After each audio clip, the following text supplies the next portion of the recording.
Women are so fucking cool. Women are so fucking cool. Hey, I'm happy you're here. I'm happy to share another fucking cool woman. Woohoo! This is the FCW Society's podcast, otherwise known as Women Are So Fucking Cool. I'm Joanne Morton, and I am the host and the founder of FCW Society. I am very honored to say that's something I've done because I've had the opportunity to meet so many fucking cool women. We're everywhere. We're everywhere. And today, I'm talking to Chelsea Simpson. She is somebody I met recently, just in the last year at a business networking event, and we got to collaborate with my creative art project, the Manifesting Mobile, with her day job, which is the Girl Scouts, and it was amazing. And then I wanted to invite her to be a guest, and I discovered so much more about her. And I really love that she shared how important communities of women are so valuable. And I 100% agree, which is why we have a society. And but she's also writing a book, and I just really was really inspired by her. And one other thing that she shared with me, she said, "Thank you for letting me share her story." And I think that really rang true for me because sharing is the best part of what we have to offer anybody. We could share ideas, share love, share positive energy, share space that they can be seen, sharing. And I have one more thing I'm going to say, and like that Chelsea's going to start talking. But when you are aware, then you care, and that's when you share. So the more that we're aware that there are so many fucking cool women doing really cool stuff, we can care about what they're doing and support them and align our skills and talents with them. And then we can just share it. And there's always enough. So I hope you enjoy this. I know you will. And if you like this podcast, please like it, share it, make a comment. And really, if you really like it, we do have a Patreon site, and all those links are below, as well as the links to follow Chelsea Simpson. So here we go. Yay. Thank you so much for being here. Let's start talking. Let's start talking to each other. So Chelsea, I'm so grateful that we've met and that we came into each other's lives through your professional work, which is with the Girl Scouts. Yes. And I know that they're a FCW organization. Absolutely. But I wanted to come on today. I wanted to bring on because you're more than your job. You are, your experiences and who you are. And I'd love to get your insight on what you think a fucking cool woman is. Absolutely. Well, first, thank you so much for having me on today. To have an opportunity to just kind of share is just beautiful. Fucking cool women, right? I would say a woman that really just thinks about her community, she comes together and makes things happen.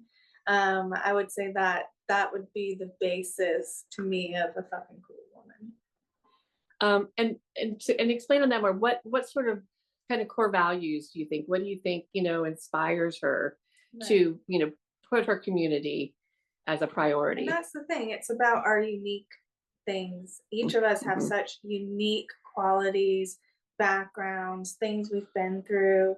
So to give a more general concept to it is what is beautiful to me. I think about different women I've come across that have just been amazing, and some were, the social butterflies that are out there and all the time and talking to someone and doing something, and some are very introverted and quiet, but they still come together for their community in different ways, bringing what is special about them to the table and making things happen to make the world a better place, really. Yeah, I feel that.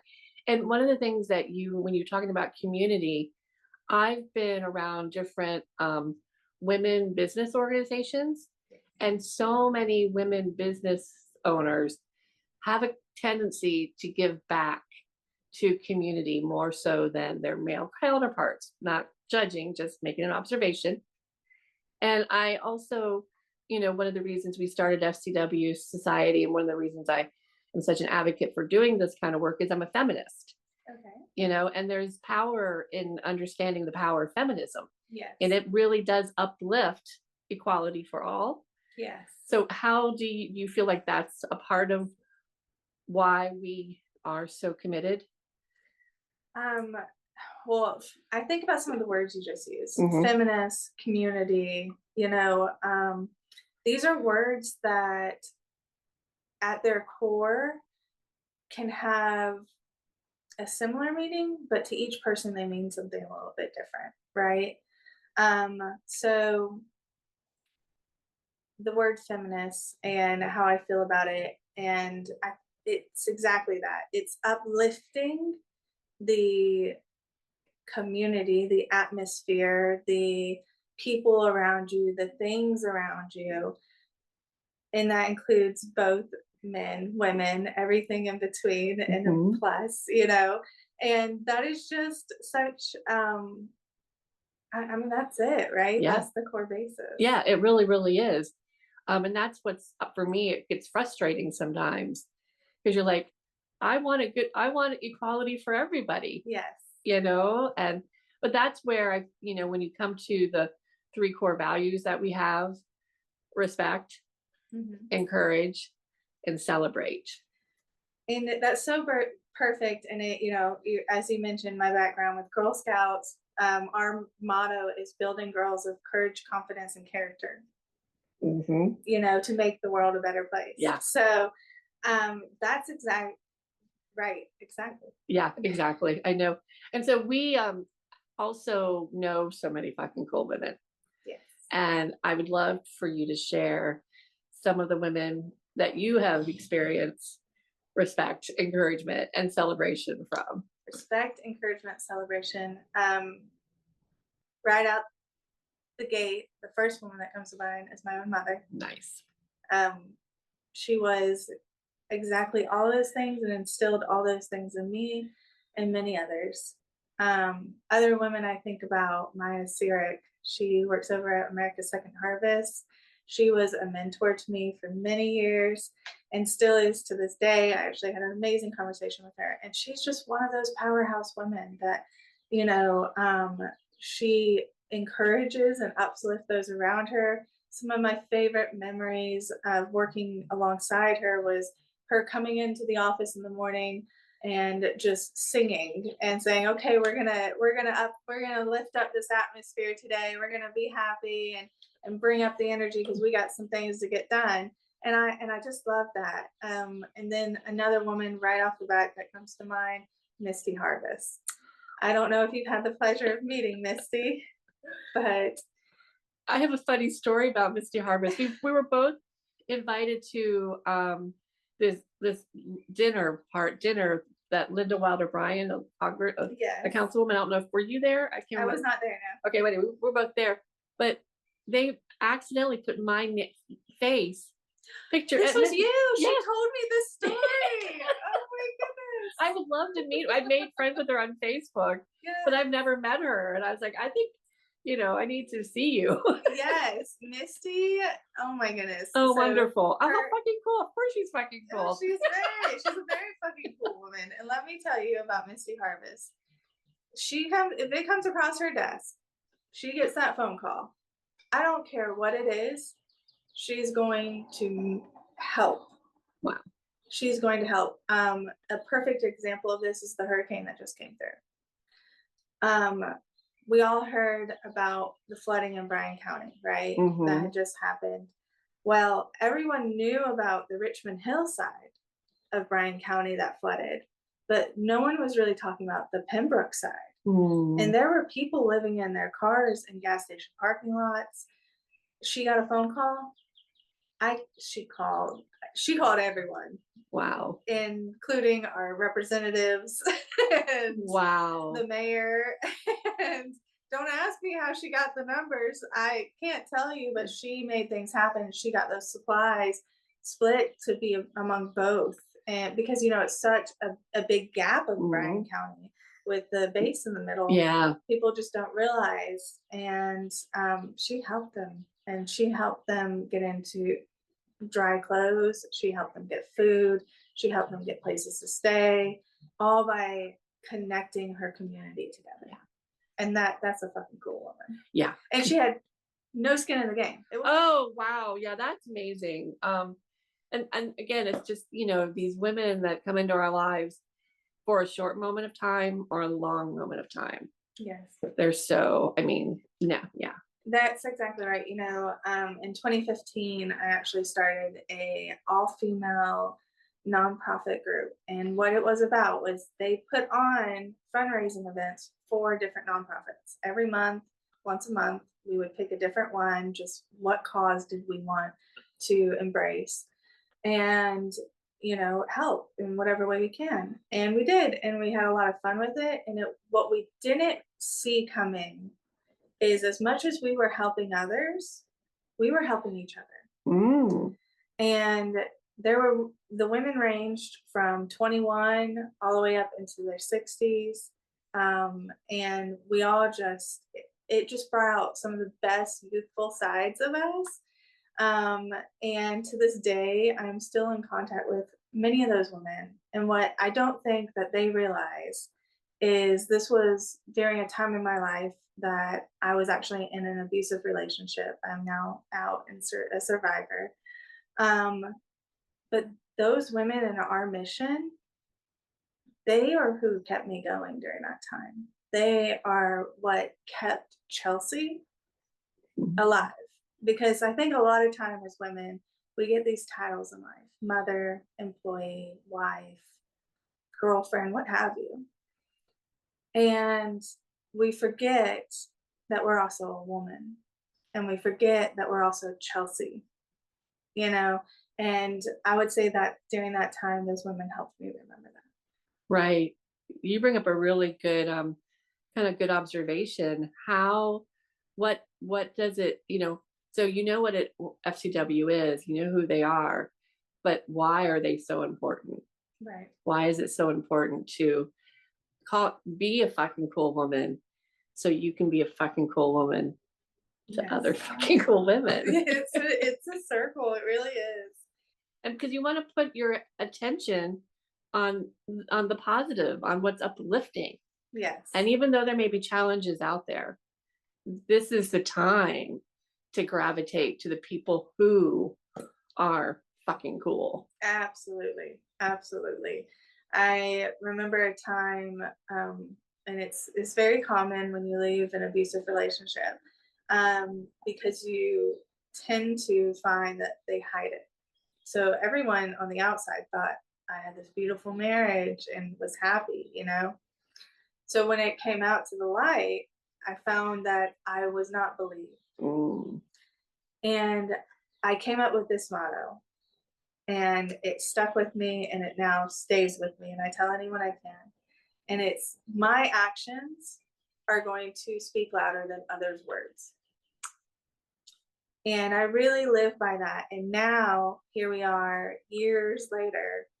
I'll tell you what, I had Easter dinner with those same people, and I didn't hold against them those rough times because I understood, and they grew and they learned, and now they're fucking cool women.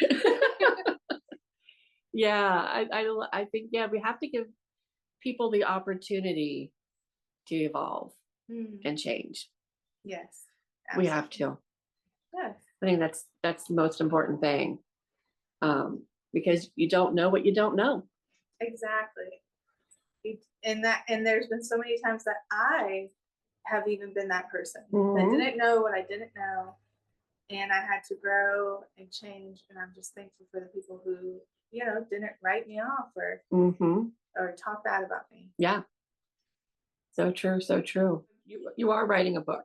Yes. What do you want to share about that book? Something you want to share. So I'm writing a book. It's called Healing with Help from the Village. It's set to publish this year, by the summer. this is a memoir. And I'll tell you what my publisher said whenever I told her I was writing a memoir. In fact, she gave me that language of it's a memoir. She goes, Chelsea, you are 30, now 32. At the time I was 31. You're 31 years old. And you're about to talk about stuff that you just went through. Imagine the impact that's going to have on not only people your age, but people of all ages to see that bravery, that vulnerability. And I think that's it. That's the basis, is if as people, as a society, as in culture, we can find a way to be vulnerable and share our stories, there's healing power in that, and I think you'll see in my book the different people who touched my life across time that sometimes I didn't even realize it, like the women a part of my nonprofit group in 2015. There's even a point that I was homeless and I was living from friend's couch to friend's couch. And I'll tell you right now, I didn't know I was homeless. I did not realize that at the time when I was going through it. I just thought I was going through a hard time and I had people who were helping me. And that's what healing is. It's the people around you and the hard work you're doing yourself and having the space to do that. Yeah, it's really true.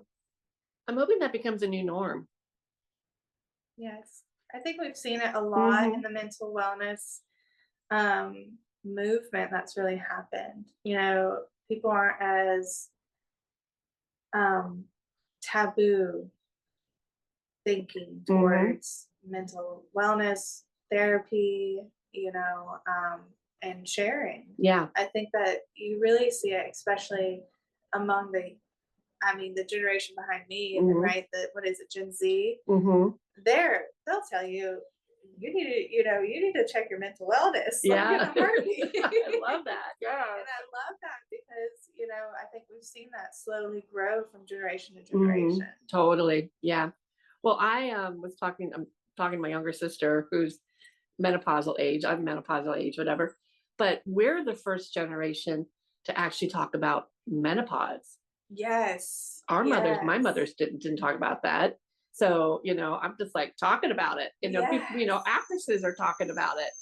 I was talking to a colleague of mine the other day, and we were talking about how much people did not talk about menopause, and you don't know some of the things that are common. You just know like these broad strokes from Hollywood of what menopause is, or a joke about it. But you don't hear about the dry skin. You don't hear about the sleepless nights. You don't hear about things that really affect your daily life. I know. Or you don't hear about them that they don't have any of those symptoms. Yeah, I didn't have that many symptoms. that's amazing. Yeah, so we're all different. Yeah. So yeah. So I do think we're changing. We're disrupting the status quo. I love disrupting. Disrupting. That is it. Exactly. Yeah. And that's really what I hope to do with my book. It's disrupt what people maybe expect. I think, especially being such a public figure and being in this community so much, people have a certain thought process of who I am today. And I've been told things like, you're confident, you're a go-getter, which I'm like, oh gosh, but no, it's right that you should take ownership of the good qualities about yourself, because we think about the bad qualities about ourselves. And this book is really going to show people how I got to where I am, that I can sit here and talk with you today confidently. Because I'll tell you, 12 years ago would not have been the case. Yeah. I did not have that strength. And it's going to disrupt, I think, some people's images of me. And my only hope is that it will be embraced.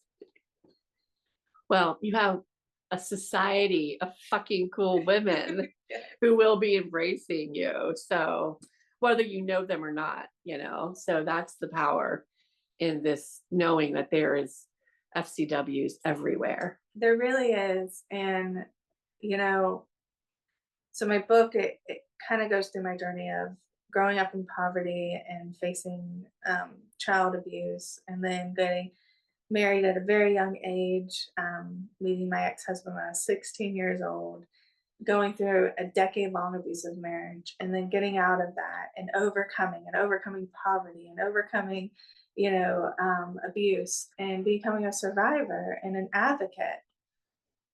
And I would say, if there was one person, and I still say, if there's one person that reads my story and heals or has strength from it, then that's all I can ever hope for. And a really fucking cool woman reached out to me about a month ago. And I've shared my story as I've gone through it. And she said, Chelsea, I'm at the domestic violence shelter right now. And I got me and my children out. And I need you to know that it's because of you sharing your story. What a fucking cool woman. Yeah. And I think that's it right there, ladies. Yeah, I think so too.